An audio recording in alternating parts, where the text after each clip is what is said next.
গ্রেফতারে ইন্টারপোলের red notice জারি করতে আইজিপিকে চিঠি। জলবায়ু সম্মেলনে বিশ্ব নেতাদের সঙ্গে প্রধান উপদেষ্টার সাক্ষাৎ। বাংলাদেশি শিক্ষার্থীদের পূর্ণ বৃত্তি দেবে আল আজহার বিশ্ববিদ্যালয়। বাংলাদেশকে নিয়ে গুজব ও অপপ্রচার চলছে বলেছেন তথ্য উপদেষ্টা। বঙ্গবন্ধুর ছবি সরানো নিয়ে বক্তব্য প্রত্যাহার করলেন রিজভী। দ্রুত সংস্কার শেষ করে নির্বাচন দিন বলেছেন মির্জা ফখরুল। ট্রাইব্যুনালে অভিযোগ দিলেন র্যাবের গুলিতে পা হারানো লিমন।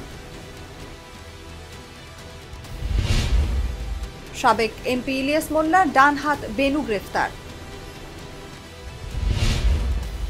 দাবি মেনে নেওয়ায় আন্দোলন প্রত্যাহার করলেন জবি শিক্ষার্থীরা। জানুয়ারিতে বাংলাদেশে যুব উৎসবে যোগ দেবেন ফিফা প্রেসিডেন্ট।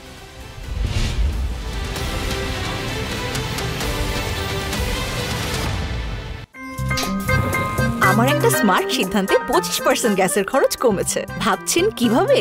সাধারণ গ্যাস স্টোভ বদলে আমি এনেছি আরএফএল গ্যাস স্টোভ। এর সাইন্টিফিক নজল ও ব্রাস বার্নার ক্যাপ সমানভাবে তাপ ছড়িয়ে রান্না করে দ্রুত, তাই গ্যাসও বাঁচায় 25%, টাকাও বাঁচে 25%। আরএফএল গ্যাস স্টোভ নিরাপদ ও গ্যাস সাশ্রয়ী।